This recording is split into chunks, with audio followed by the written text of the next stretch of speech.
Sure.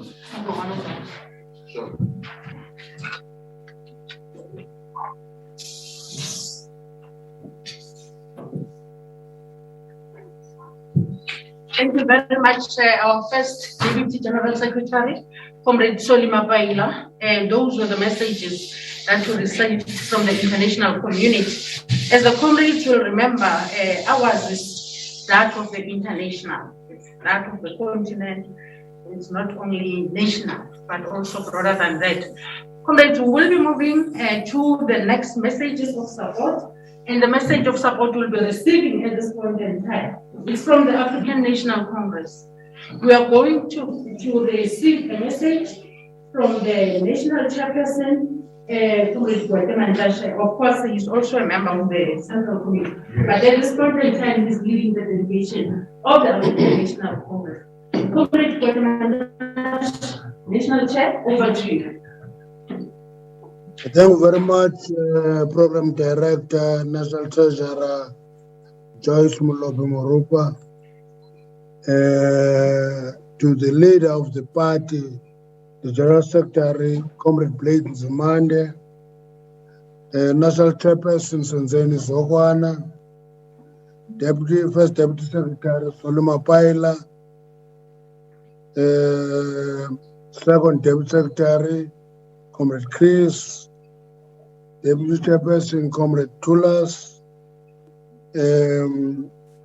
leadership of the party of COSATU present here today, led by Comrade Max Ngange, General Secretary of the YCL, who is not here, and the Chairperson, National Chairperson of the YCL, who represented the YCL, representative from the Communist Party of China, the SABC, and the representative from the Communist Party of Cuba, and other international guests present here, and everybody who have attended this rally today. Happy birthday to the Communist Party. Happy anniversary to the Communist Party. This is the longest standing ally of the ANC in the struggle for liberation of South Africa.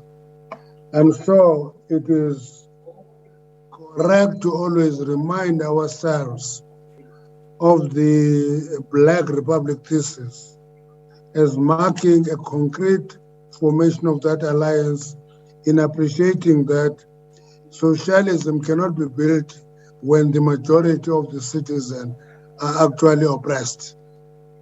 So that has always been the anchor point of this alliance, and it's long-standing.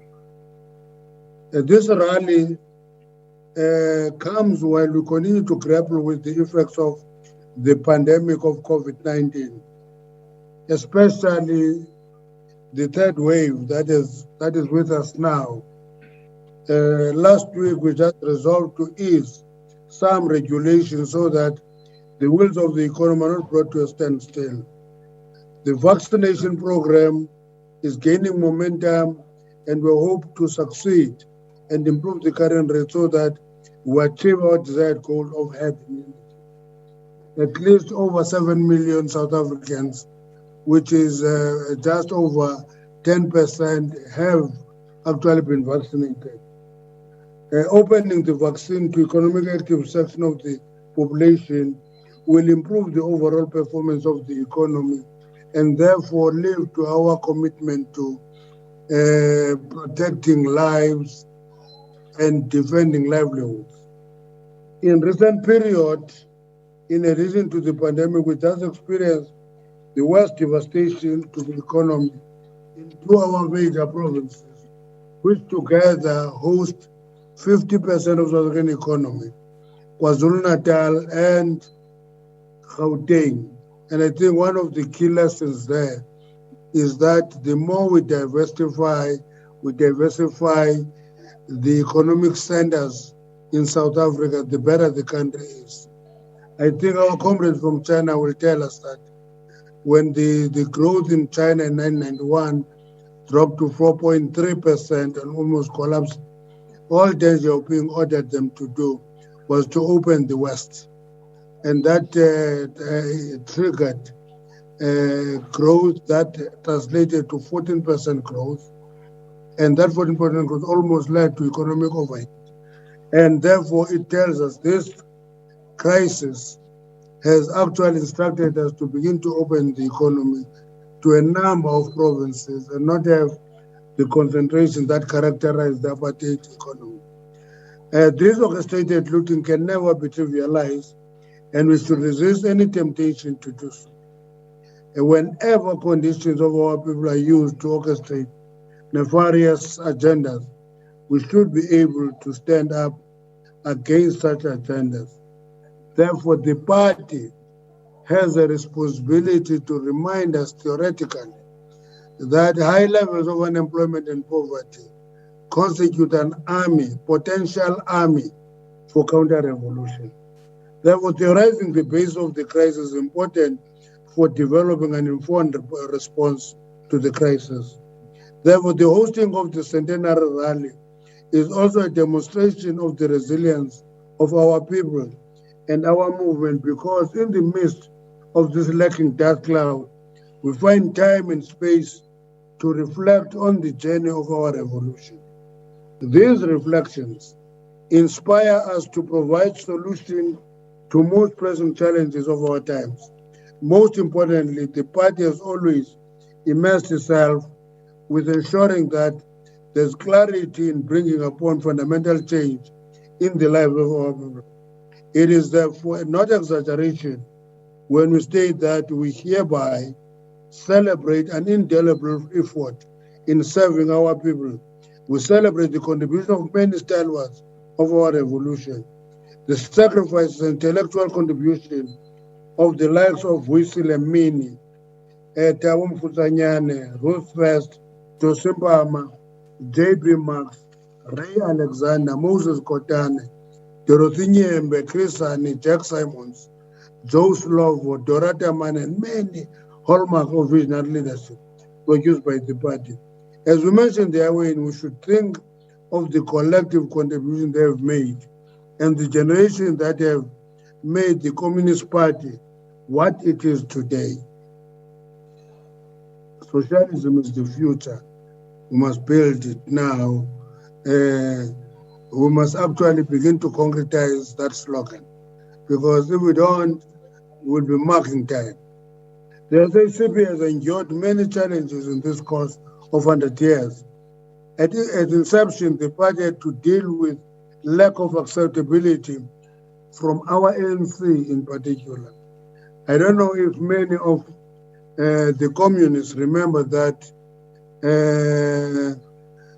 Josiah Gumede was kicked out as the president of the ANC because of his discovery of New Jerusalem by going to Belgium in the inaugural Congress of anti-imperialism and proceed to the Soviet Union, to Moscow, and came back and said he had seen the New Jerusalem. And that galvanized the right-wing flank of the ANC to kick him out of presidency. Now, the SACP has endured these challenges, and however, the ideological and theoretical fortitude enabled the party to survive hostility, build a stronger, coherent alliance. The role of the party in building the armed struggle that finally brought apartheid regime to its knees is no mean feat. In this sense, these 100 years were rewarding. 100 years of existence is almost a lifetime. However, the party has made look easier and has made the burden lighter. As an alliance partner, the SACP's contribution in refining the revolution understanding is unmatched. All ANC policies, if you read them carefully, have clear handprints of the party in terms of the theoretical content. Our collective experience in the trenches of liberation struggle have enriched our approach and understanding of unity. It is in this context that the Revolutionary Alliance remains relevant. But today, the call made by Deng Xiaoping is very relevant that I quote, everyone to cast off the shackles that bind our spirit. We need to bring about a great emancipation in our way of thinking. I close quote. Failure to do so will reflect in anger when we engage. If we actually cast off the shackles that bind our spirit and begin to bring about great emancipation in our way of thinking, we'll appreciate that engagement is not a luxury, but a necessary effort whenever there are disagreements on any matter. Therefore, it is unavoidable that as we continue to forge this unity, we need to take stock of the new conditions. Accordingly, the unity and renewal also extends to the party. Some of these conditions include ANC being the government party through the collective effort of the party and the broader liberation movement. It's ANC-led government. And the reason that is always described as that is because the presence of the party is not a by the way in that government. The party must make its contribution and be unapologetic for the role it must play. Persistent socio-economic challenges marked by high level of unemployment, poverty, and inequality. The high levels of corruption that has consequently dented the image and prestige of the ANC. Improved metric pass rates that do not match entry to job opportunities. Alliance relations that continue to be strained by these socio-economic challenges, especially public sector and lack of support from the private sector. The party must help the whole movement achieve the stage of corruption and factionalism, being an exception, as are the case in the Communist Party of China. The challenges of today teach us never to take lessons of the past for granted. Therefore, we can only strive for excellence in our endeavors to serve humanity. And the lessons come from all over the world, especially revolutions of the Cubans and the Chinese people. And our proximity to the SACP has been very incisive, and hence the lessons are unending. I want to emphasize this by stating that actual experience is the only standard of judging truth. However, we are the first to accept that as long as our people remain unemployed, poor, and victim of all forms of inequality, the risk of undermining our democracy is inevitable. Therefore, the economic recovery and the construction plan should be responsive to these challenges in the immediate and long term. We should not lower our bar when it comes to radical transformation, transforming the economy. The starting point is to be principled, focused, and ensure meticulous execution. Not to organize radical economic transformation, but have a concrete formula that talks to changing the lives of our people. Part of the solution is to build a formidable alliance, which is to be responsive societal challenges, which is to be responsive to societal challenges. We are at a point where the reconfiguration of the alliance should improve these relations in order to function more effectively. The difficult issues should be confronted but ultimately be resolved. The 100 years should put this alliance at a trajectory where service to our people is sacrosanct. And the SACP's experience of the last century are adequate trained to many young people to search for truth from facts. There is every right for the party to look forward to the future with positive lenses. The party is in a better position to take bolder steps to strengthen the alliance. And the next 100 years should be decisive. And in ensuring we tame all misfortunes that continue to bedevil our society of the world. Amanda. Away too.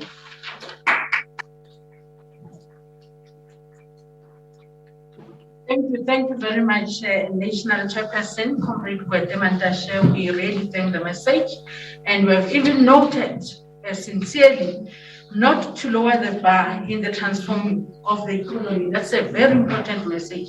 We still have a long battle or a long road to change the lives of our people. Well said, National Chairperson. Thank you very much. Comrades, we are now moving to the most important part of our hybrid rally. We are actually getting into the South African Communist Party's Centenary statement of the 14th Congress Central Committee. Thanks to the entire Central Committee that has joined in various media platforms that are here, we have actually delegated the leader of the Communist Party to lead us in terms of delivering our message of the 14th Congress Central Committee, which is the centenary message. Our leader, the General Secretary of the South African Communist Party, Dr. Blade Nzimande, as delegated to do the task, will lead us in that. Thank you very much, Dr. Blade Nzimande.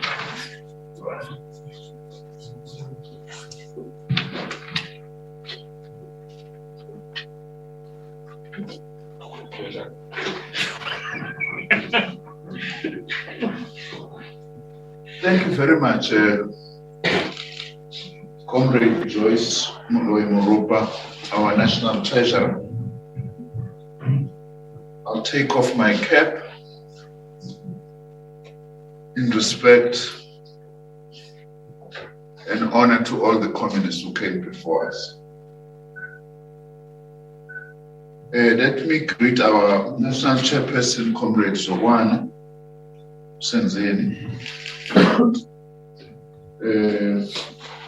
Comrade Solima Paida, our first Deputy General Secretary, Comrade Chris Matlako, second Deputy General Secretary, Comrade Tulas Messi, our Deputy National Chairperson. I have already greeted you, Comrade National Treasurer, as our Program Director. Let me also greet all our members of the Central Committee and the leadership of the party at all levels, including our veterans who have joined us today. Comrade National Chairperson of the African National Congress, Comrade Nzimande, and of course, you're part of us, you are a member of our Central Committee, and a distinguished one at that.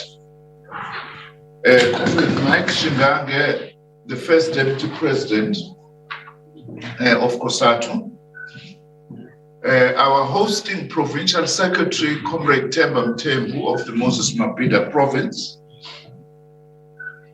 Comrade Lee Mingxian, the Assistant Minister of International Relations in the International Department of the Communist Party of China, His Excellency the Cuban Ambassador, Comrade Rodolfo Benitez, Comrade Mabusa Mpe, the National Chair of our YCL, all the members of the Diplomatic Corps who have joined us, you are most welcome and you are recognized, and all the leaders of our broad democratic movement, the workers and the poor of our country, and comrades all. It is indeed a privilege to deliver the Central Committee statement on this important occasion, centenary founding anniversary of the SACP as the Communist Party of South Africa. Ubaba ugwala usaphila, konivesa lithande iBhayibhelini, lelithi Mose, khumula imbadada zakho, ngoba lo mhlaba omibona, umhlaba oyingcwele, ukuba ukhona ngabe uthi asikhumule imbadada zethu, ngoba lo mhlaba esimibona, umhlaba kaMoses Kotane, umhlaba kaRay Alexander, umhlaba kaJoe Slovo, umhlaba kaChrisani, umhlaba wonke amaqhawe namaqhawekazi. amabovu ahambe ngaphambi kwethu. The formation of the Communist Party took place on the 30th of July 1921 at its founding conference, which was held in Cape Town from the 30th of July to the 1st of August 1921.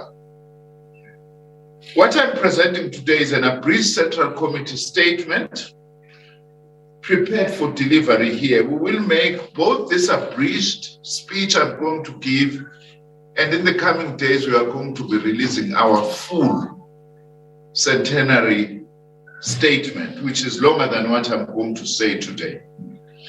We are holding our centenary celebration in the midst of the current enemy, which is COVID-19. We want to use this occasion to say, as the South African Communist Party will continue being a reliable ally, together with our alliance, as well as the people of South Africa in the fight against COVID-19. We have already joined that fight and we won't be found wanting. We want to use this opportunity also as the South African Communist Party to call on all our people to go and vaccinate. We want to say today on our anniversary, do not believe all the stories that are told about vaccines which are negative. It's not true. Every child that is born anywhere in the world, especially in our country, is vaccinated. There is nothing new about vaccinating. We are calling on our people to go all out to vaccinate as per the program of the Department of Health. As we mark 100 years of the Communist Party in South Africa, this cannot be an ordinary celebration. We say this because it is both a centenary and because also over the past few weeks we have experienced an extremely dangerous moment with many warning signs to all who cherish democracy and peace in our country. We saw looting, vandalism, burning, and outright economic sabotage. We cannot commemorate 100 years of unbroken struggle as if these events of July 2021 had barely happened. All the time, thina samagomanisi sihlale sibhekene nezimo ezikhona ngaleso sikhathi. We are always facing problems that are arising at any time. And so as we mark 100 years of unbroken communist struggle in South Africa, let us ask, how did it come to this? What lessons can we draw from 100 years of communist struggle on the soil of South Africa? What legacy do we have that can help us both to understand and in practice respond to the challenges confronting us in the present?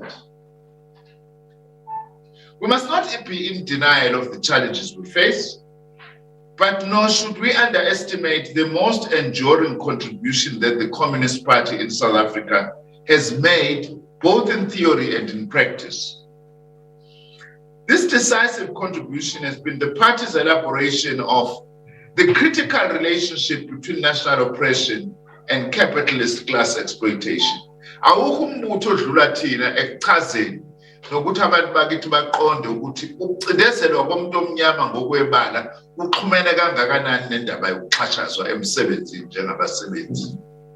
Ukuthi lezi zinto ezweni lakithi beze ama-twins ongeke uwahlukanise.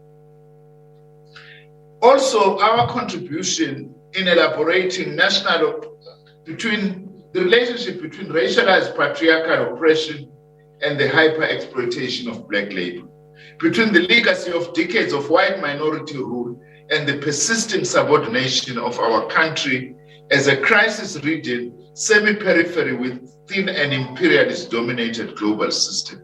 Abaphelile labantu abasafuna siqhubeke siyizwana nje elitshelwa amazwi amakhulu omgqiwo abashaya isicathulo emhlabeni wonke ukuthi kufanele inkinga zethu siyixazulule kanjani. Thina samakomane sidala silwisana nalokho. This understanding of these critical interconnections has grounded our strategic perspective of a struggle for socialism as an integral part of a national democratic revolution. This strategic approach was the consequence of the early party's grounding in Marxism, its engagement with lessons from other struggles through the Communist International, and the organic struggle traditions of the people of Southern Africa. If the indigenous people of our country and those who were shipped here in chains as slaves from East Asia, from Madagascar, from Angola and elsewhere were victims, they were, however, never passive victims. Armed primary resistance was eventually defeated. Slave revolts were mercilessly crushed. But despite the often genocidal objectives of the colonial powers, this sustained resistance meant that when the 20th century dawned, the overwhelming majority of South Africa's inhabitants were not of European extraction, despite colonialism. This majority carried into the 20th century, however battered, cultures, languages, and above all, traditions of collective resistance. The colonizers called this the native problem, the struggles of our people. It was a problem to them. To us as the South African Communist Party, from our earliest days, we understood this to be the potential motive force for freedom, democracy, and the abolition of class exploitation. It was this strategic perspective that led the Communist Party from the 1920s to pioneer the call for majority rule and full citizenship rights for all who live in South Africa, long before the ANC was to advance this approach, which was radical and ahead of its time. And it was this strategic perspective that led to communists at every key turning point of the ANC's history being in the forefront. We have been everywhere in all the struggles of this country. In the turn to a mass line in the 1950s and the adoption of the Freedom Charter, communists were there. The treason trial of 1956, the 1960s banning of the ANC and an enforced exile of most of its leadership. The launch of an armed struggle, communists were there. The elaboration of a people's war strategy in the midst of the rolling waves of semi-insurrectionary struggle through the late 1970s and 1980s, communists were there. Into a negotiated settlement, we were there. At every key moment, SACP cadres were present both as foot soldiers and as strategic leaders and organizers. On this centenary, let us reaffirm the critical responsibility of the Communist Party and its militants to defend, to rebuild, and consolidate a broad national liberation movement and a reconfigured alliance. We will not allow this broad liberation movement that communists in their tens of thousands helped to build now to be hijacked or stolen by criminals and demagogues.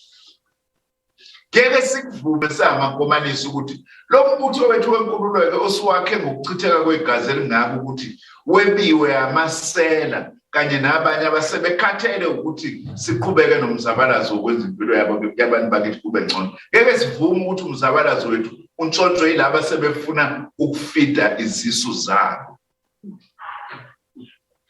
Related to all of this is the second major pioneering and enduring contribution of the Communist Party in South Africa. That is non-racialism. Not just in theory. From the very beginning, the Communist Party was non-racial in practice.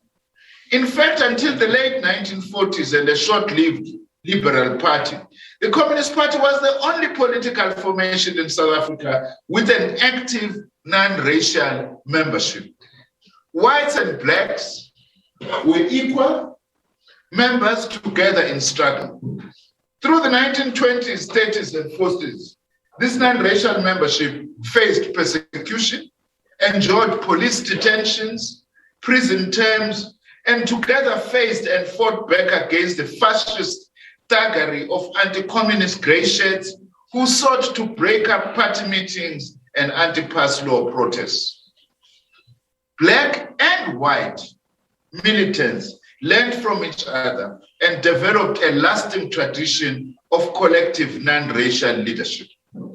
This approach to non-racialism was also evident in the communist-led formation of the Broad Front Federation of South African Women, which mobilized women across class and racial groups to stand firm in their masses in the face of apartheid past laws and repression. This non-racial contribution in struggle of our Communist Party to our country is more relevant than ever. Ingakho singeke sivumele omafika izolo ukuthi baqale ukuthi bafune inhlanga ezahlukene zigconane sibe singekho isidingo salokho. Labo abafika izolo kwezepolitiki abazi ukuthi siphuma. Ingakho bekuthola kulula nje ukuthi asigconane ngokwebala. Akuyona into leyo okufanele ukuthi siyithathe kalula. Sizoyilwisa, soqhubeka nokuyilwisa samakomanisi ngoba silwela iSouth Africa ehlanganise wonke umuntu. As we are called upon now to combat counter-revolutionary forces seeking to gain populist support through ethnic mobilization, xenophobic agitation, through a narrow Africanism, through anti-minority rhetoric. The SACP's non-racial legacy was advanced by the Freedom Charter's clarion call that South Africa belongs to all who live in it. We still believe in that. To believe so does not mean we are not aware that we have to address the extreme forms of poverty and national oppression in the past of particularly the African majority. There is no contradiction in addressing the conditions of the majority of our people and building a non-racial society. In fact, addressing the needs of the overwhelming majority is a precondition to build a non-racial society.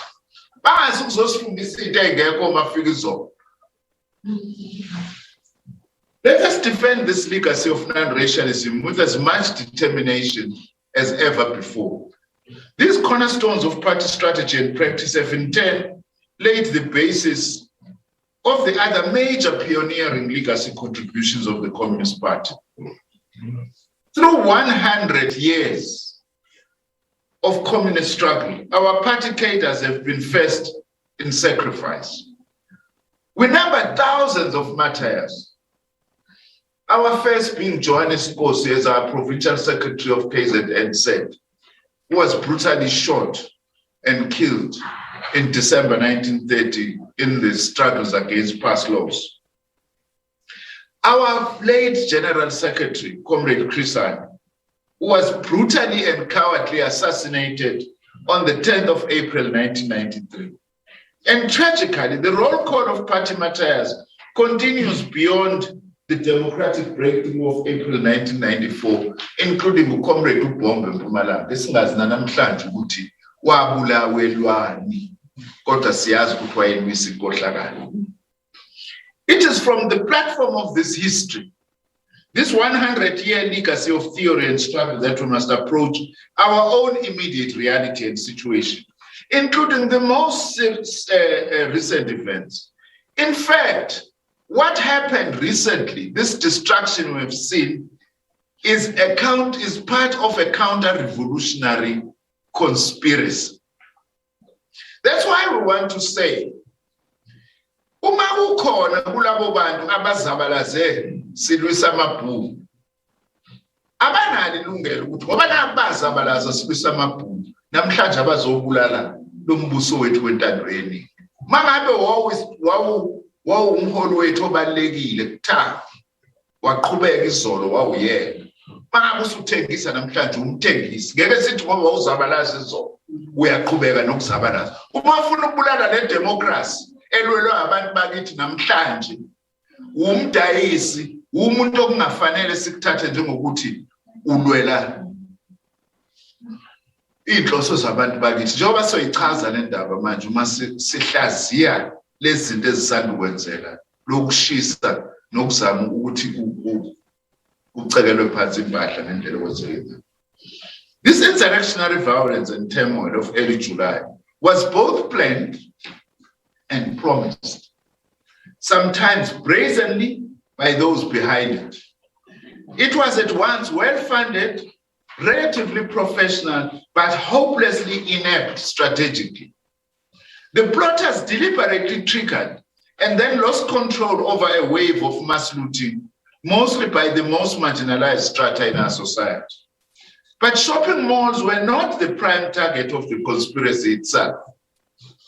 The real target was to cripple major transport arteries, and particularly the key South and Southern African N3 corridor, to block the Durban Harbour, to strangle Gauteng, and to take out electricity, oil pipelines, communications infrastructure, and the burning of food depots. There have been mixed messages and debates about the nature of the July events. Insurrection then. Insurrection, that's what it is. Were they a planned insurrection or the work of mafia-style criminal gangs or an opportunistic mass looting spree, as if what happened did not involve all of these dimensions? It was part of all these dimensions. As the SACP, we believe that it is important to understand that the unfolding events had three general layers of participation. There was an inner conspiratorial core, which must be found, arrested, and charged and locked up. The signs point to the strong likelihood of the planning and triggering of the attempted uprising coming from renegades, past and perhaps even current elements in intelligence and related circles. It was from within this inner circle that key strategic targets appear to have been selected. It is notable that the first actions did not involve looting, but rather arson, ukshisa, and notably the destruction of some 40 trucks on the N3 to block this critical artery. Uma uvala N3 phakathi kweGoli neTheku, ayikho into sukufuna ukubulala umnotho wezwe lakithi. It is unlikely that the inner conspiratorial core would have been directly involved in these arson attacks, which followed the pattern of earlier criminal attacks on the N3. It is highly probable that the July truck and other arson attacks were carried out by the same or similar criminal elements associated with mafia-style so-called business forums seeking to muscle in on existing businesses. These criminal elements have been particularly active in the province of KwaZulu-Natal. All of this suggests that what we have long believed, that there are active connections between political counter-revolutionaries and criminal networks. Sisho njalo samakomanisi. Ngoba kufanele siyiqonde lento ukuthi kuhlangene ubugebengu la nosomapolitika bayizahluleki ekwenzeni yonke lento ngoba uma ngabe singayiqondi lento ngeke sikwazi ukuyilwisa. Finally, the third social layer involved in the events of July were those who participated in the anarchic spree of mass looting. The mass looting had no political or business agenda, and it was largely, but not exclusively, carried out by the marginalized poor. However, the mass looting was clearly fanned by a relatively professional social media capacity linked to renegade ANC and other networks, renegade elements in the ANC. It's not bad again, though. No bad. Despite a compromised intelligence capacity, deliberately neutered by years of state capture, some of the most dangerous plans were forestalled by the security forces. But the vulnerable N3 was shut down for some 5 days using well-planned strategies that had been rehearsed earlier in the xenophobic attacks on non-South African truck drivers. The mass looting was actively encouraged to stretch the security forces, to create a smoke screen for the more hardcore insurrectionary objectives, and to try and win some popular sympathy. With a high crisis level of unemployment and poverty, With food insecurity a reality for millions of South Africans, it was possible to stir up opportunistic looting that had little to do with any political agenda, and with those doing the looting barely advancing any political demands in the cause of the plundering. Let ayenzekile ukusetshenziswa kwabantu bakithi ngoba kwaziyo ukuthi balambile. Hayi ngoba benendaba abantu abenza lento benendaba nabantu bakithi abalambile. Abanendaba nabantu bakithi abalambile. Abanendaba nabantu abamnyama. Abanendaba nanosomabhizinisi babantu abamnyama. Ingabe into eningi eyishile njengoba bekushiso. Amabhizinisi osomabhizinisi abancane babantu abamnyama abanendaba nako konke lokho bafuna ukusebenzisa lento ngenhloso yokuzama ukuqumba phansi lombuso wethu. Ngeke sikuvume lokho samakomanisi. Triggering this destructive plundering was bound to fade as a sustained strategy. As malls were gutted, as local corner shops were plundered, food and other necessities quickly ran out. Instead of winning popular sympathy for their political objectives, the insurrectionary plotters, who themselves had been involved in high-level globalized looting on an industrial scale for a decade and more, quickly found themselves on the back foot in the face of a massive and countrywide popular groundswell. Sicela ukubonga bonke abantu bakithi abasukume bama ngeenyawo bathi asizuvumela ukuthi kushiswe indawo esithenga kuzona nendawo esisizakala kuzona. Siyabonga bantu basemzansi ngoba ngalento beniyenza benivikela lelizwe lakithi kanye nale democracy esiyilwele kanzima.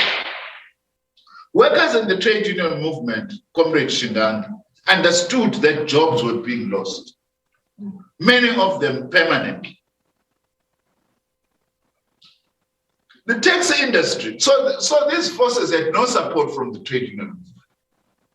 We appreciate that. Abasebenzi balelizwe bathi asizihlanganisi nalobugebengu benu. The taxi industry, notwithstanding its own tendencies to volatility, understood its symbiotic relationship to shopping malls and played an active role in defending these commercial assets. Osomatekisi bakithi sithi siyabonga ngoba anivumanga ukuba ingxenye yalobugebengu.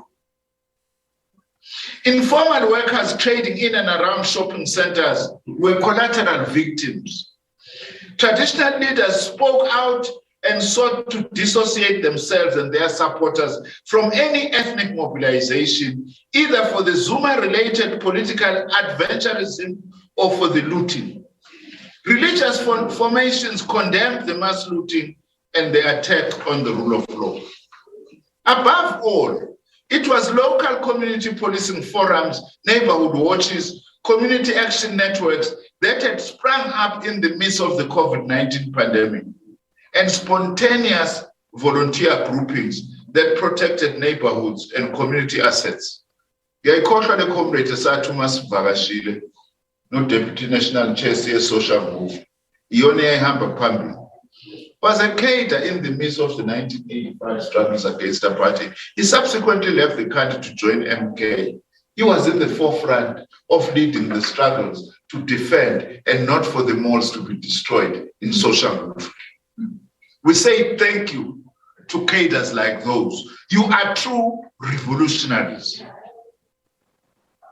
At times there was some race profiling and cases of lower middle class communities, black and white, excluding their more marginalized and formal settlement neighbors.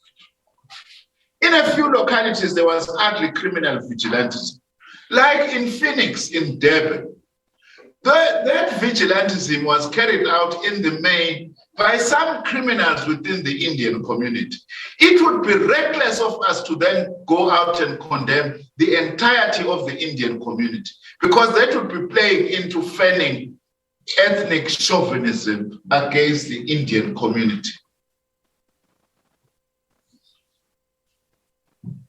Much as we say in those Indian communities in Phoenix, root out those criminal elements who actually committed those dastardly acts. working, of course, with the police. There is also a symbiotic relationship between one set of racist chauvinism and another. Of course, this does not excuse vigilante violence, and those responsible must face the full might of the law.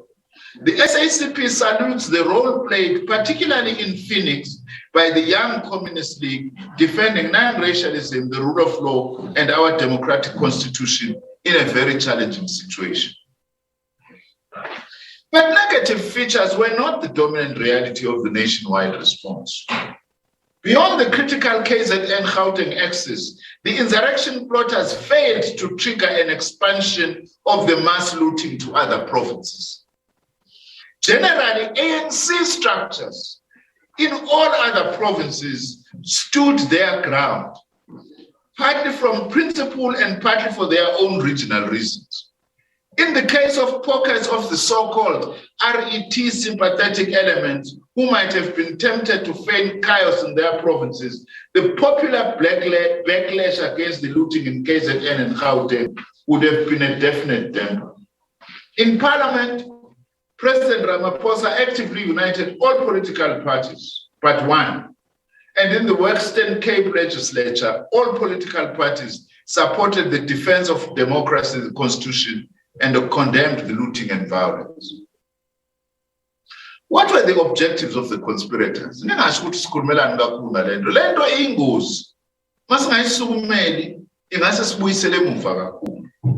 Obviously, the immediate triggering of a presumably long-prepared action was the jailing of former President Jacob Zuma.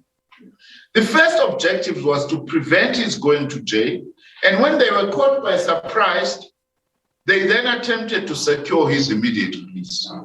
It is indeed unfortunate that a leader like Jacob Zuma is behind bars, and no one is celebrating that. But the rule of law must be maintained. Caught out by the backlash against the mass looting, some in the conspiracy camp sought to backtrack. There were desperate contortions epitomized by one person calling on looters to, quote, please do so carefully and please do so responsibly, unquote. What kind of a call is that?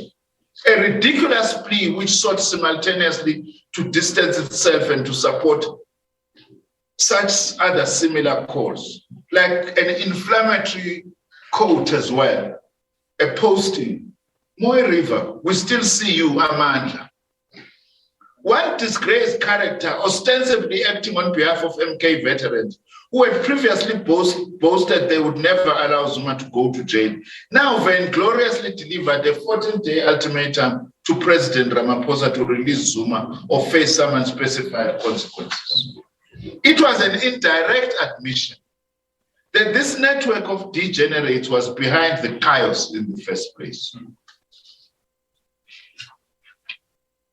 Now, if the release of Comrade Zuma became the immediate demand, the medium-term objectives by these plotters were and remain the displacement of the Ramaphosa-led ANC and therefore of a Ramaphosa state presidency.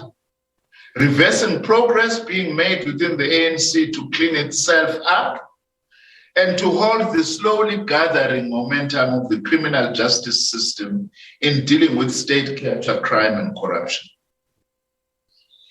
Although this conspiracy has lost serious ground in the course of July, but of course at huge cost to our country and particularly to the working class and the poor, we must remain extremely vigilant and united in the defense of our democracy, the Constitution, and the rule of law. But we must go beyond vigilance. We must ask how any of this was possible in the first place. How 27 years after the democratic breakthrough could this have happened? As South African communists would say, there are three interrelated factors. The degeneration in our own liberation movement, which we must confront. Secondly, a weakened state. And thirdly, the failure to use the 1994 democratic breakthrough as a platform to drive a serious national democratic revolution, with the resulting persisting crisis of extreme levels of poverty, inequality, unemployment, and chronic violence. We are not saying this as the SACP as spectators. We're also embarking on our own self-criticism because we have taken responsibility for this national democratic revolution. But it does not mean that we must not point out weaknesses that are there. The dangerous insurrectionary conspiracy emerged from its nesting place within the ANC itself. However, in saying this, we must be extremely clear about one thing. Much of the media present the conspirators as one ANC faction, the JZ faction, up against another, the CR faction. Zisho njalo izazi ezizenzi zazi zaseMpumalanga zaseBhayibhelini. This plays directly into the hands of the conspirators to characterize the challenge this way, because that is how they seek to present their struggle. We reject this utterly simplistic characterization. The so-called JZ or self-styled RET grouping is really and largely networks of corrupt and opportunistic elements, themselves facing the prospect of jail time and relying on war chests accumulated through the looting of public resources. There's no serious political program uniting them beyond the threadbare ritualized incantation of unprocessed, empty and demagogic slogans. They are what one left-wing British politicians describe as resolutionaries, not revolutionaries. Those who wage factional battles over decorative slogans rammed demagogically through conferences, in preference to having a serious debate on policy options, strategy, and tactics. These forces have unfortunately so vulgarized the words radical economic transformation that although we do need economic transformation that is radical, it would be best to now find a different terminology. Seweyingcolisile nje le nto ye-radical economic transformation. Seyingcolile. Sithole elinye igama. Ngoba siyakholelwa ukuthi umnotho wakithi uyadinga ukuqulwa ukuze abantu iningi labantu bakithi likwazi ukuzuza. Kodwa these resolutionaries have actually used this resolution to actually then empty the meaning of what this is supposed to be. As for the SACP, we are certainly not part of an RET faction. But nor are we in some alleged CR faction.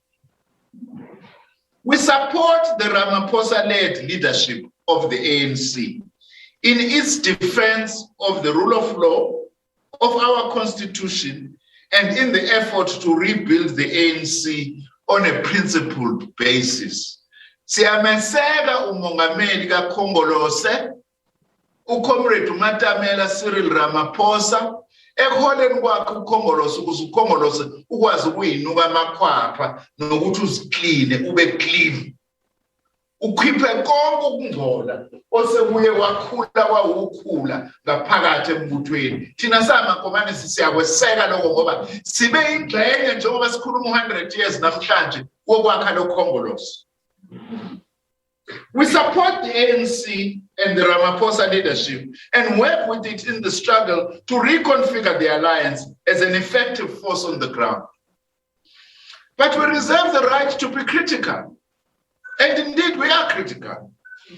Not as an act of irresponsibility, as part of taking responsibility, especially of the persisting timidity in breaking the shackles of a self-imposed neoliberal austerity, which in the midst of the COVID-19 pandemic and the mass destructions of lives and security effected by the failed insurrection of early July, this austerity deepens poverty, inequality, unemployment, and endangers community safety. The present problems within the ANC go back beyond the so-called 9 wasted years of the Zuma presidency. Since at least the early 2000s, successive ANC conferences have repeatedly noted with concern growing levels of internal corruption, money-based factionalism, gatekeeping, and general moral decline. Fakazi wethu omkhulu uye uComrade uGwede Sinaye namhlanje ama-report wakhe womabili or 4 umasipala nama-NGC as Secretary General of the ANC were pointing to this degeneration that was beginning to take place in our own movement. But why has this degeneration occurred in the first place? To answer that, it is useful to understand the trajectory of events since the early 1990s. We are telling the history of our party, by the way, because we've been party to this. Our 1994 democratic breakthrough was powered by the sustained rolling waves of semi-insurrectionary struggles dating back to the re-emergence of radical trade unionism in the early 1970s, to the youth and student uprisings of 1976, and to the ongoing momentum of working class and popular struggle. Through the entire 1980s, and importantly into the very midst of the negotiations process of the early 1990s, these struggles were sustained. Our 1994 democratic breakthrough and our 1996 constitution were the outcomes of mass struggles, not elite deals. It's like this notion to say our transition was peaceful. Yes, it was relatively peaceful, but blood was spilled. A lot of blood was spilled for us to secure the 1994 democratic breakthrough. We dare not forget them. Ikakhulukazi sitshela umafika izolo laba abathanda ukukhuluma ngempi bebengayazi impi esiphuma kuyona ukuthi isho ukuthini abakwazi ukuchitheka kwegazi. In the course of these popular uprisings, the ANC and SACP underground regrouped and increasingly played leading roles. Pursuing a people's war strategy, MK units, Comrade Sold, and real MK units, we better say so today, integrated into the mass uprisings and reinforced the capacity of popular struggles to defend themselves in the face of the intensified terror unleashed by the apartheid regime and its tributaries. Not least in the very midst of the early 1990s negotiations process. Mina nje umuntu okhulele KZN kule yampi nakulola dlame olukwahulumeni obandlululo lwalibhekise kubantu bakithi sazi kahle iqhaza elabanjwa umkhonto wesizwe. Ukube umkhonto wesizwe wawungekho ngaba sikwazanga ukuvikela umgungundlovu namadolobha amaningi kuleya province yase KZN la ngikhulele khona. Nawo umkhonto esiwaziyo thina, not umkhonto ozothi uyifaction yomuntu othize. Umkhonto waziyo ukuthi umele ukubeka abantu bakithi. Without this MK presence and without the self-defense unit, the killing fields of the Natal Midlands, the East Rand and the Vaal Triangle would have been worse. Yes, out of those struggles, our own first Deputy General Secretary emerged, Comrade Soul. Was kahle lento engikhuluma ngayo. Increasingly through the 1980s, basic organs of popular power emerged. The street committees, self-defense units, alternative education classes, people's courts, all implementing what the Freedom Charter had prefigured when it asserted that the people shall govern. What is more, we tend to forget, the Freedom Charter made it very clear that popular governance included not only one person, one vote representative democracy, important as it is, but also the Freedom Charter, to quote it, said, we also must build democratic organs of self-government. It's elements of these that defended us from this July insurrection. What has happened to all of these traditions and experiences? And what has gone wrong? To better understand our present reality, it is important to consider the various class strategies and agendas at play from the late 1980s and into the 1990s. We must never be shy to review our past performance critically. But equally, we must never imagine that in class struggle, we are playing a solo, that it is simply enough to wish for a favorable outcome for it to become reality. Equally, we must guard against the opposite of this. Guard against the defeatist evoking of the balance of forces that supposedly makes any serious struggle to roll back imperialism and capitalism futile. Within our own ranks of the movement, the balance of forces, my comrades. The balance of forces,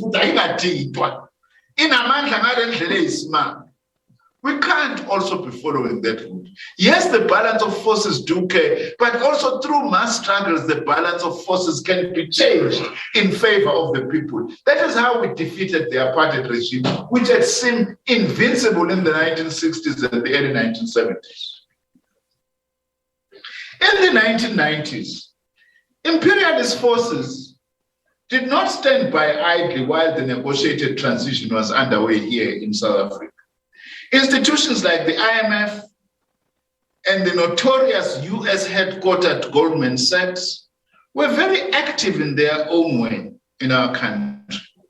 Throughout the early and mid-1990s, they actively recruited selected ANC personalities for training stints. Most of the leading ANC figures went on to occupy senior positions in the South African Reserve Bank and National Treasury, were graduates of these Washington and New York finishing schools. The consequences for our country, and especially for the working class and poor, have been dire. It's interesting that a great deal of fuss has been made about cadre deployment. What about this cadre deployment by neoliberals, the IMF, and the World Bank? On the eve of our transition, they had targeted cadres to trade so that they could pursue a particular economic policy in a democratic South Africa, comrade man. What were cadre deployment? In the late 1980s and early 1990s, established South African monopoly capital shared the same general strategic perspective as the powerful countries of the North, the US and Europe. This was a period in which their global counterparts and corporate rivals were driving an accelerated wave of financialized globalization in pursuit of mega profits in low-wage economies. South African monopoly capital was largely cut out of this profit-maximizing globalization because it was constrained by apartheid. So South African monopoly capital in the 1980s, late 1980s, was desperate for a negotiated settlement so that they would see the removal of sanctions and then also so that they could have the ability to disinvest at scale out of the country. By the way, your large monopoly companies disinvested from South Africa in the early 1990s. After they were free from sanctions, they disinvested. Many of them went and listed in the Johannesburg, in the New York and London stock exchanges. That is why, as the Communist Party sometimes will say, our constitution, beautiful as it is, but it's an unfunded mandate because it doesn't have enough resources, particularly in the head of the state, to drive what we want to drive. As the prospects of an ANC electoral majority loomed, local monopoly capital was anxious to cultivate a new ANC-related political elite. It is important to remember that what is now known as Black Economic Empowerment, BEE, was in fact first actively pioneered by South African monopoly capital. It was the agenda of monopoly capital before it became official government policy. Among the first movers in this direction was Anglo-American. A third strategic agenda linked to the two above around the transition period was advanced by the political opposition to the ANC. These somewhat diverse political forces advocated strongly for a federal dispensation. They wanted almost semi-autonomous provinces. Their objective was clear: to water down the transformative impact of democratic majority rule in a post-apartheid South Africa and to consolidate ethnic enclaves. The Ngonyama Trust Act emerged within this context. Celebrate 100 years. Silikhuluma iqiniso. Kwakuyimizamo nje yabantu abathize wokuthi benze isiqiniseko sokuthi izakhiwo ezazikhona zikahulumeni wakwaZulu zingathinteki uma sekufika idemocracy. Yazalwa kanjani iNgonyama Trust Act. Namhlanje sesiye sishebelise nje sishonele nale ngoba phela sizama ukuthi kube nokusebenza ndawonye kodwa iqiniso kufanele ukuthi silishwe. Although our democratic 1996 constitution upholds a unitary state, the shadow of federalism and ethnic Bantustan persists within our current provincial arrangements. The negative consequences of this were visible in the course of the July days, including within the ANC itself. These then were the active strategic agendas from the side of imperialism, South African monopoly capital, and the political opposition to the ANC at the beginning of the 1990s. From the side of the ANC-led alliance, thina besenzani-ke siyi-alliance uma ngabe oNgcobo bezama ley'nto zabo nama-political parties abezama ley'nto zabo. On our side, we had our own reconstruction and development program, the RDP, which represented our immediate and medium-term transformation agenda, looking beyond the 1994 democratic elections.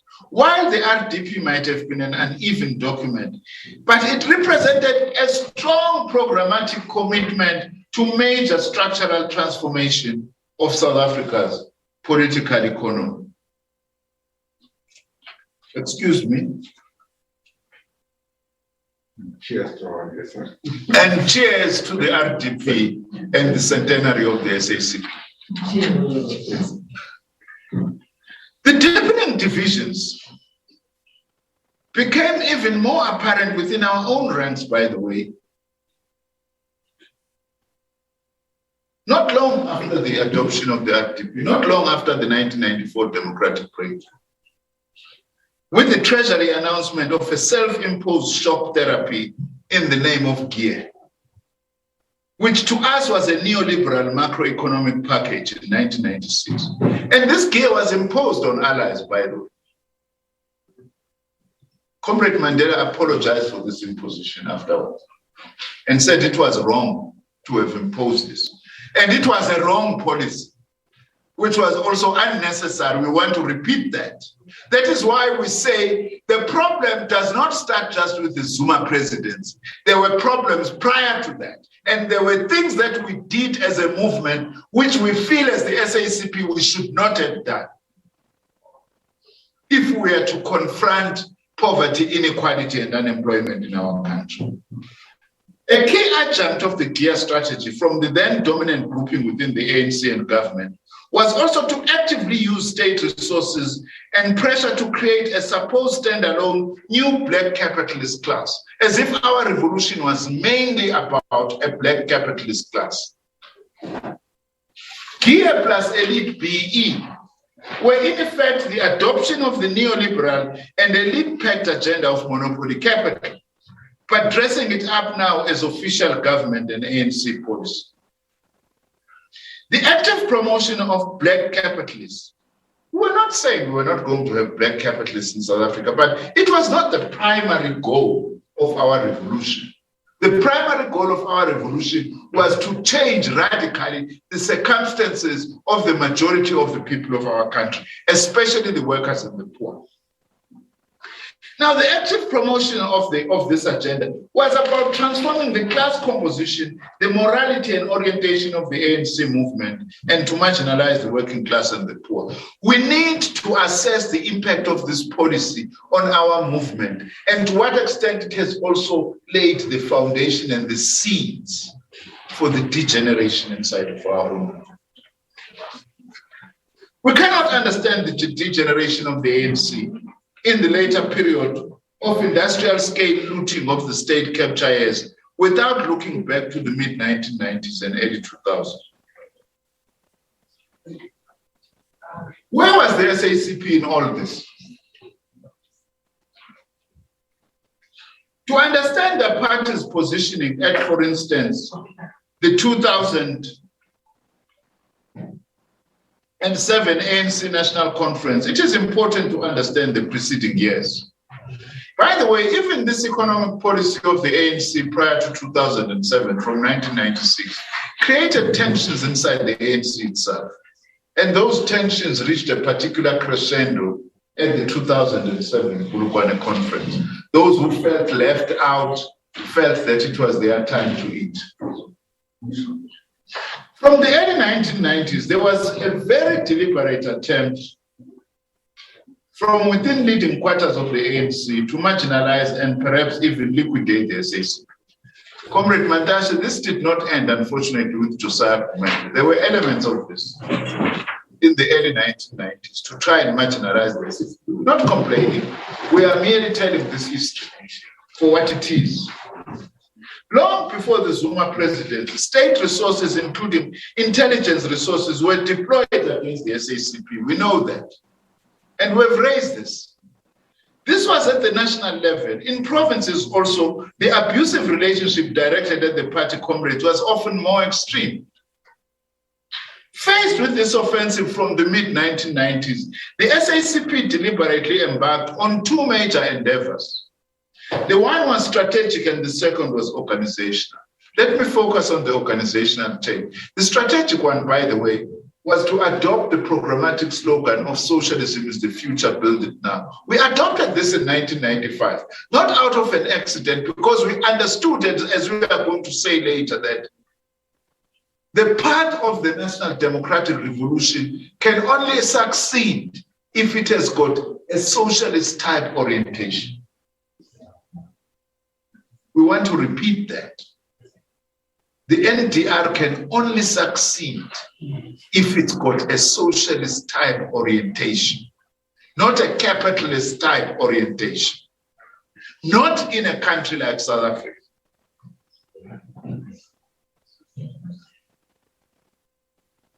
That was our first response. The second response was organizational. On the organizational and campaigning front, we quickly realized that party marginalization, if not liquidation, would be easy if we failed to build a relatively large party. As we mark our centenary, we have certainly achieved an unprecedented mass scale with over 300,000 members. The extent to which we have effectively built a significant cadreship within this membership is a challenge which we readily acknowledge. We criticize ourselves in our 100 years. We have hugely increased our membership, but we have not built enough layer of cadreship inside the SACP. That's our own self-criticism. We also appreciated that it was not just a question of membership size, but that the party needed to be an active campaigning SACP. Accordingly, we launched our highly impactful Red October campaign in 1999 with strong socialist and anti-capitalist messaging and mobilization. As a matter of fact, our campaigning activism, especially the Red October campaign, contributed enormously to the massive growth of the SACP over the last 20 years or so. Through the 1990s, we also appreciated the key importance of cementing what we call the left axis, the SACP and COSATU, while not abandoning active participation within the ANC itself. We worked hard to cement our relationship with COSATU as the left axis. And this relationship still requires to be deepened, but it's not an anti-ANC axis. In fact, it can act as a motive force to strengthen the African National Congress itself.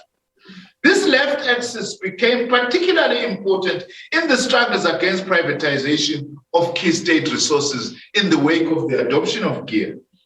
It was also critical in sustaining the struggle from within the ANC-led alliance itself against what amounted to a genocidal AIDS denialism of the mid to the late 1990s. And early 2000s, actually. Early 2000s. This was the context in which the SACP engaged with the ANC's 2007 Polokwane National Conference. Along with COSATU, we were under no illusions that one part of those who emerged in Polokwane were populist, primitive accumulators who believed it was now their turn to eat. They saw themselves as the walking wounded.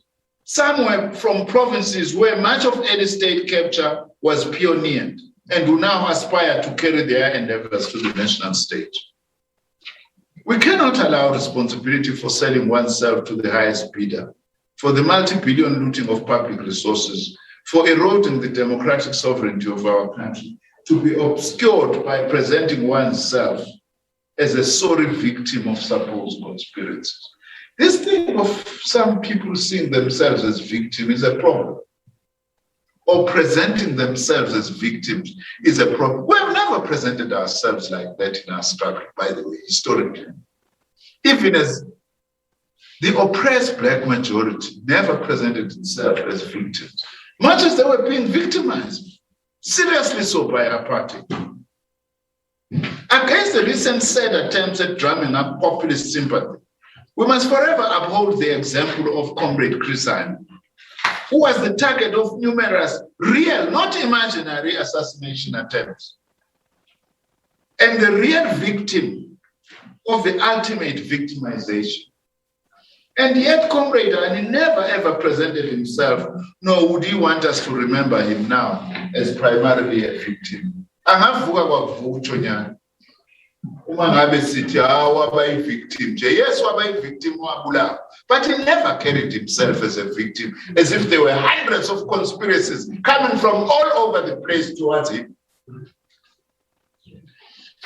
Participation, however heroic or otherwise, in a collective struggle in the recent past is not a license or coupon to be reclaimed against history for personal benefit. Ukuthi wazabalaza akusho ukuthi lokho yi-license yokuthi ke namhlanje mase sikufake esikhundleni yeba. There's also this story of the 9 wasted years, which, as part of telling our 100-year history, we need to say something about. As we look back on the period that followed the 2007 Polokwane Conference and the 2009 inauguration of Zuma as the president, it is important that we reject, or at the very least, nuance the now common 9 wasted years narrative. There were wasted years also before 2009, as we have argued. And after 2009, not everything was a waste. This is not remotely to deny the huge escalation of corruption and looting of public resources that assumed an industrial scale after 2009. But there were also some immediate advances that were made in the wake of Polokwane in 2009. The most notable was the rolling out of the largest antiretroviral program in the world. That was a huge achievement of the early Zuma presidency. Within a matter of years, life expectancy showed significant increases. In 2011, as the left, we succeeded in getting a presidential infrastructure coordinating commission established. We argued for this together with COSATU, with the objective of overcoming departmental silos and driving strategic integrated projects. In higher education, there was massive growth of the National Student Financial Aid Scheme, and there was expansion in the Tibet College sector, and a huge increase in the number of students in higher education. Reindustrialization was boosted and consolidated through the IPAP, the Industrial Policy Action Plan programs. Our trade strategy was toughened up as we moved away from the earlier hyperliberalization and unfavorable binational agreements. These were not wastes. It was progress. For us as the left, this was progress on behalf of the people of this country. The extended public works programs were scaled up with an emphasis on sustainable livelihoods rather than the tendency to regard these as simply short-term, temporary ladders into largely non-existent formal waged work. In other sectors like communication and broadcasting, SACP members serving as ANC ministers bravely fought against corporate capture and monopoly capital's pillaging of the public broadcaster until they were unceremoniously dumped as ministers. Comrade Eunice Karimuza, who was our minister, one of the best ministers of communication this country has had, tried to fight against the theft of SABC property by the private sector linked to Naspers. That's why we are not friends of Naspers. NASPERS never covers us positively because we were fighting against the theft. How can popular, I don't know whether that's a soap like Scoot is nice. It's no longer owned by the SABC. It's owned by DSTV and NASPERS. And we demand in our Centenary, let those products of the SABC be brought back as buye into the South Africa. But also not comrade to Eunice, there's the early stages of a state capture. But in varying degrees, all of these potentially transformative advances eventually suffered, we want to agree, under the double whammy of a persisting neoliberal macroeconomic straitjacket on the one hand and predatory looting on the other. These advances were soon rolled back by state capture.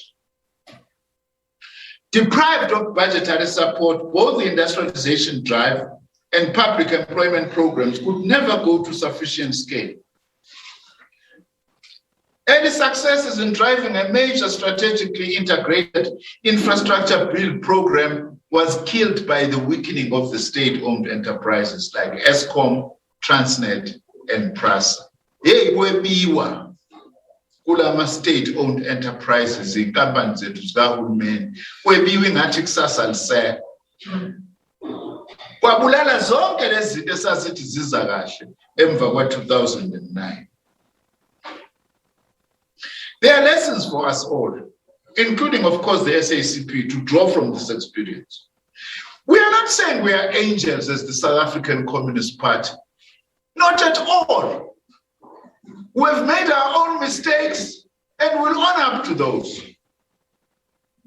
But we must continue to self-introspect. What is undeniable, however, is that from at least 2016, it was the SACP, along with some courageous ANC whistleblowers, that was in the forefront from within the ANC alliance of the struggle against state capture. We are proud of that. Now, having said all this, trying to tell the history of the party within this context, what is to be done? What now are the tasks confronting the SACP in the interlocking struggles to rebuild a national popular movement, to advance, deepen, and defend the national democratic revolution, and to advance socialism? So, my command is, by the way, we must defend the ANC. The ANC is us. We must defend the ANC from those who want to steal it for their own personal processes. That's why we said we support President Ramaphosa to try and renew. Comrade Gwet, we want to say, yes, of course, ourselves as the SACP, we want to be part of that renewal. Part of renewing ourselves as the SACP is to increase the number of cadres within our own ranks. The alliance as a whole must renew. We accept that challenge. Capitalism survives, by the way, not because it is not constantly immersed in crises of its own making, but because it has the capacity to turn its own crisis into the crisis for the popular masses and for the sustainability of our environment. The crisis of capitalism weighed down on working class and poor communities as layoffs and long-enduring mass unemployment ravage communities. The daily lives of the working class and poor are burdened by dysfunctional public transport that consume 1/3 of household earnings, by food insecurity, by the lack of even basic community safety, especially affecting women and children, by a mood of deep alienation among youth with no sense of any future. Gender-based violence is one manifestation of how the crisis of capitalism is weighing on families and relationships. Gender-based violence and femicide, which we must fight by all means we have, is a particular manifestation of what in our language we have called the crisis of social reproduction. The idea that the worst things are for the working class and the poor, the better for the revolution, is a terrible fallacy.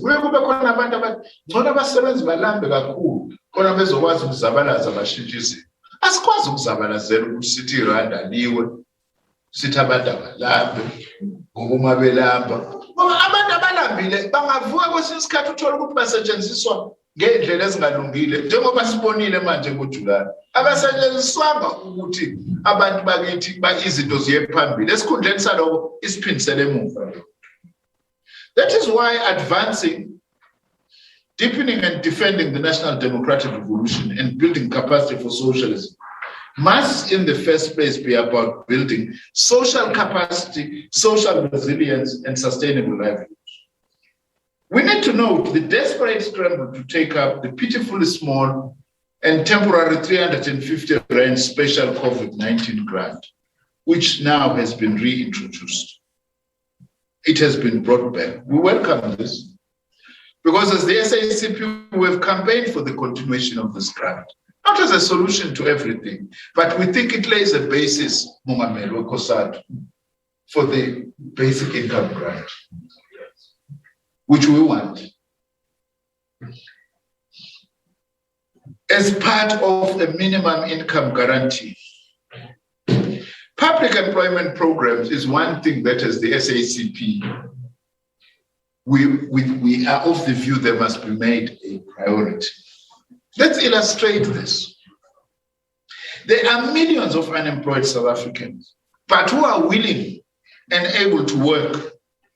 And there are vast areas of socially needed work in our country, in our society, in our communities. What are some of these?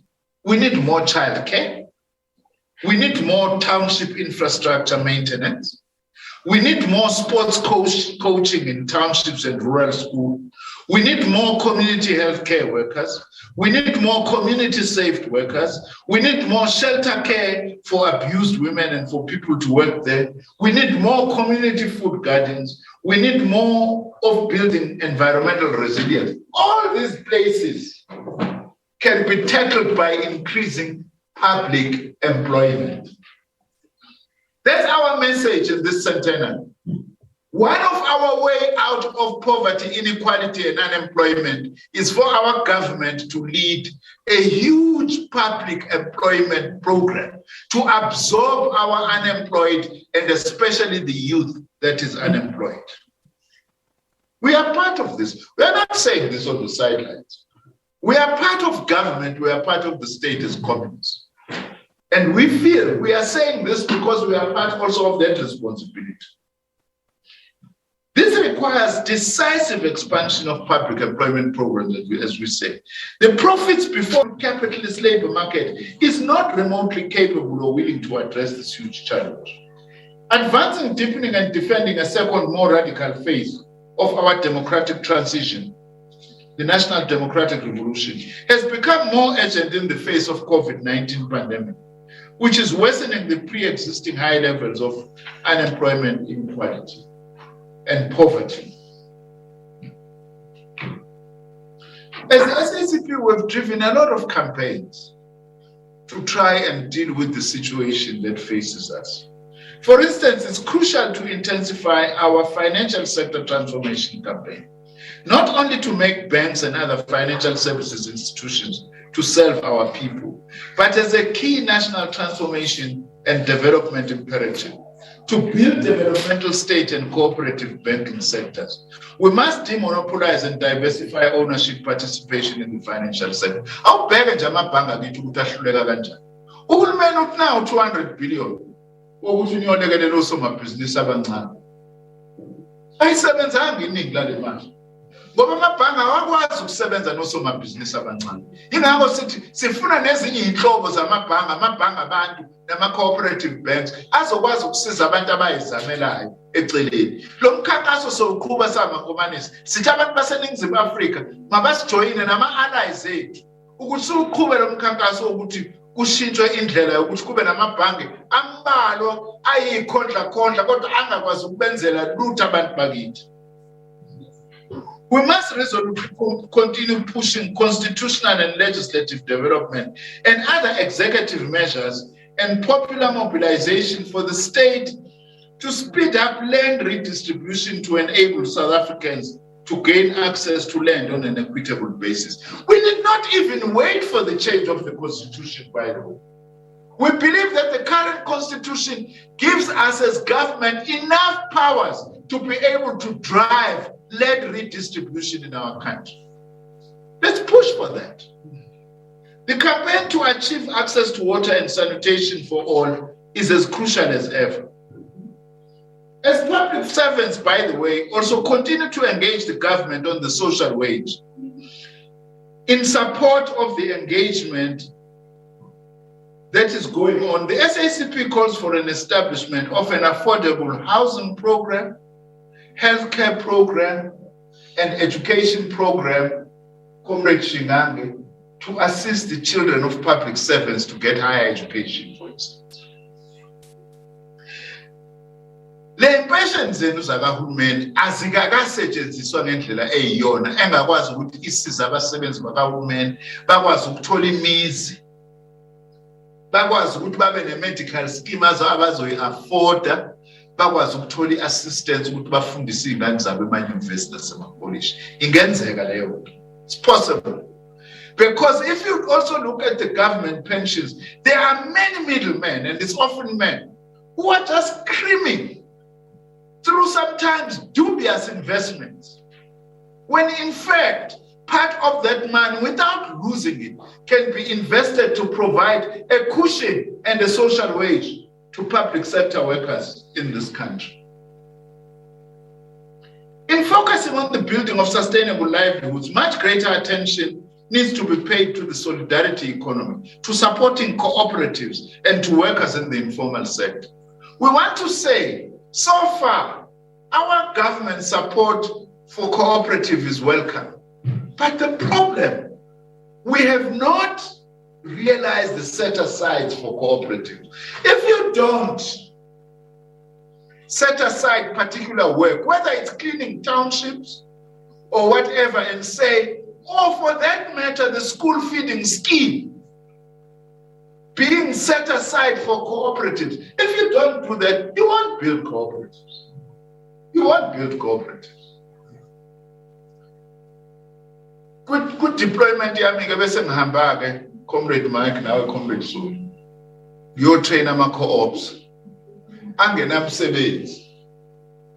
Ukuthi imali iphathwa kanjani. Kodwa akho ngisho isente ephoketheni. Umtshela kanjani umuntu ukuthi uyiphatha kanjani imali? Kungekho ngisho isente ephoketheni. Hambe uyobadlalisa imonopoly uma ufuna ukubafundisa ukuphathwa kwesente. Lo mdlalo okuthiwa imonopoly.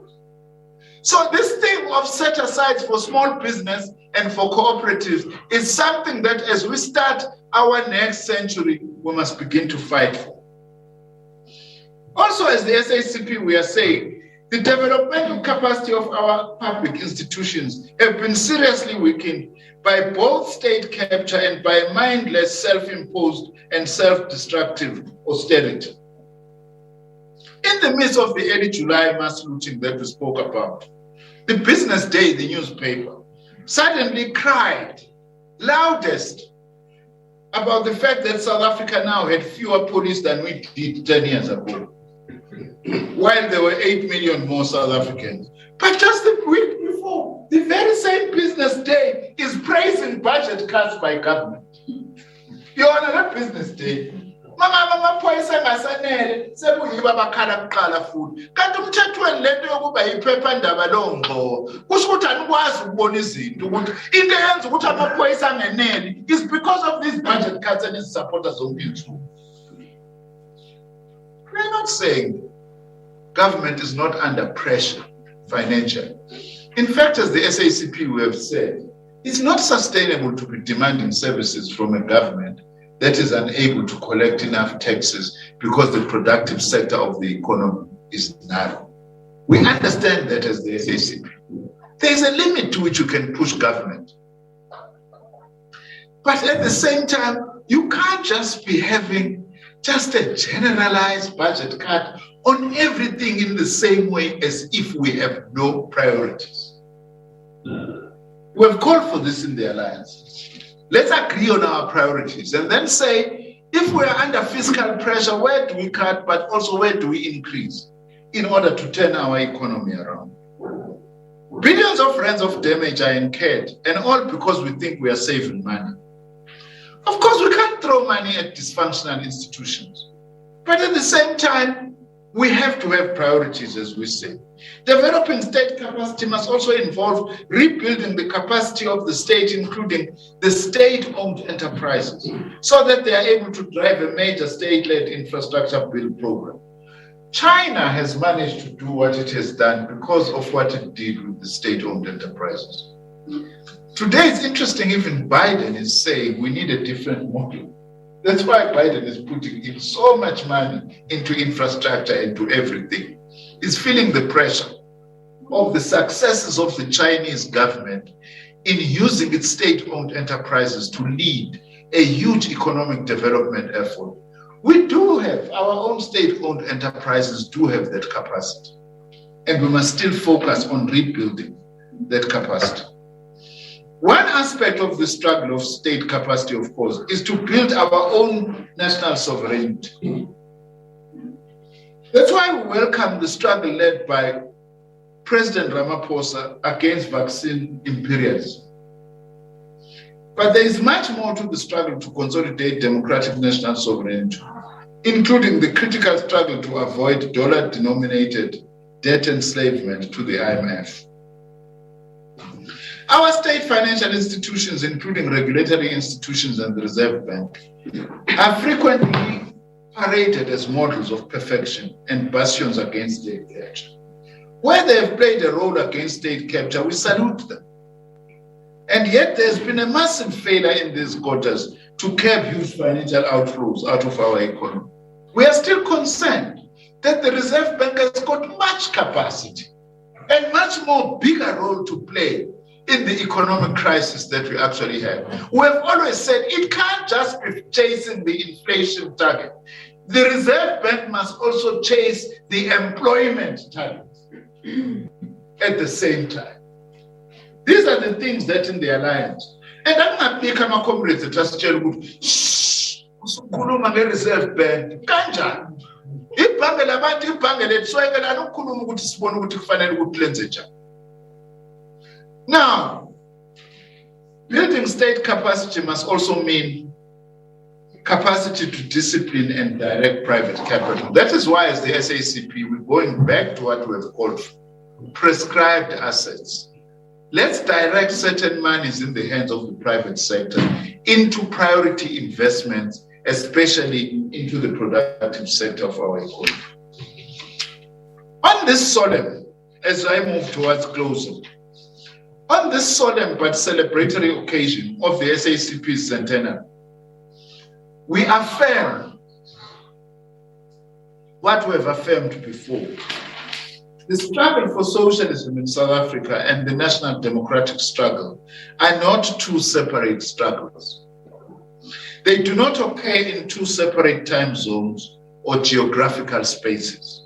Without a deepening socialist orientation, the struggle to defend the popular electoral mandate will be further eroded by ongoing submission to the will of undemocratic ratings agencies, the prophets of austerity, and their local mindless sycophants. Without a deliberate placing of people before profits, the goals of the Freedom Charter and the aspirations so clearly expressed in our democratic 1996 Constitution will forever recede. Without boldly reclaiming socialist values, without instilling popular morality of solidarity, without upholding that profound working class slogan, an injury to one is an injury to all, unless we do this in the face of those who proclaim, I didn't struggle to be poor, who glorify personal primitive accumulation, the continued degeneration of our movement will persist unless we do these things. We are not hitchhikers, as our detractors say. We are not hitchhikers. We are part of the struggle. For 100 years, we've been part of the struggle. And we want to say we've also been part of the victorious forces against the apartheid regime. Because of the struggles, communists have been in the forefront, as we have said, at every turn of our struggle. We are also not entries into the broad democratic movement. Over 100 years, militants of the Communist Party have contributed immensely to building this movement. We will not allow it to continue to decline into deeper degeneration. But we must remind ourselves, the ANC itself, that it does not own the National Democratic Revolution. It must behave as such in order to own it. And the ANC must end. We hear some of our comrades, ANC is leader of society. That's an empty slogan. You have to earn being the leader of society. It's like the Communist Party. We can't just say we are the vanguard of the working class. We must earn being the vanguard of the working class every day on the ground. If we, together with many thousands of incorruptible ANC members and supporters, fail to halt the decline of our movement, it will still be necessary that South Africa has a broad movement like the ANC. That's why we're of the view that South Africa needs the ANC like a dry desert needs water, but an ANC that is free of these regressive and corrupt tendencies. That's why we are saying we are supporting the current leadership of the ANC to cleanse itself, to renew itself. And as communists, we are prepared to work together with our compatriots, socialist or not, in order to drive a national democratic revolution. We are committed to this. We assert that the national democratic revolution, once more, will only be renewed if there is a deepening socialist orientation to its character and in its activism. We are not calling on anybody to do this. This is the task of communists in all their sites of operation. We are not left sectarians. We do not decline to work with all democratic, peace-loving, anti-sexist, non-racial patriots, whether they regard themselves as socialists or not. But as our party militants have affirmed over the last 100 years, it is imperative that we roll back the empire of private profit accumulation. Concluding with international solidarity, we want today in our centenary to pledge our solidarity with the people of Swaziland who are struggling for democracy and socialism. The SACP calls for the unconditional release of political prisoners and unbanning of political parties in Swaziland. The time for democracy in Swaziland is now. We pledge our solidarity with the people of Western Sahara and Palestine against the occupation of their land by Morocco and the apartheid Israeli regime, respectively. The SACP reiterates its call for Morocco and Israel to unconditionally end the occupation with immediate effect. The SACP pledges its unwavering solidarity with the people of Cuba and their government against the United States-driven imperialist aggression and regime change machination.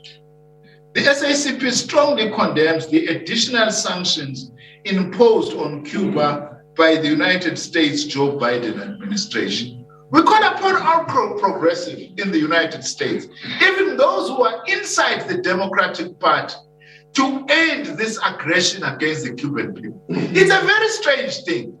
The United States says socialism won't succeed in Cuba, but they make sure that they actually squeeze this country so that it will appear that it's socialism that is not working. This year, for the 29th consecutive time since 1992, the United Nations General Assembly strongly condemned the illegal blockade imposed by the United States against Cuba and called upon the United States to lift the criminal blockade. A total of 184 countries voted in favor of the resolution. And of all countries in the world, only the apartheid Israeli regime stood with the imperialist United States as the minority in this instance. Besides its illegal blockade, the United States is still illegally occupying the Cuban territory of Guantanamo Bay. The United States must unconditionally end both the blockade against Cuba and the occupation of Guantanamo Bay with immediate effect. With these words, we want to say to South African communists, let's soldier on, comrades. Socialism is the future built now. Long live the South African Communist Party. Long live. Long live.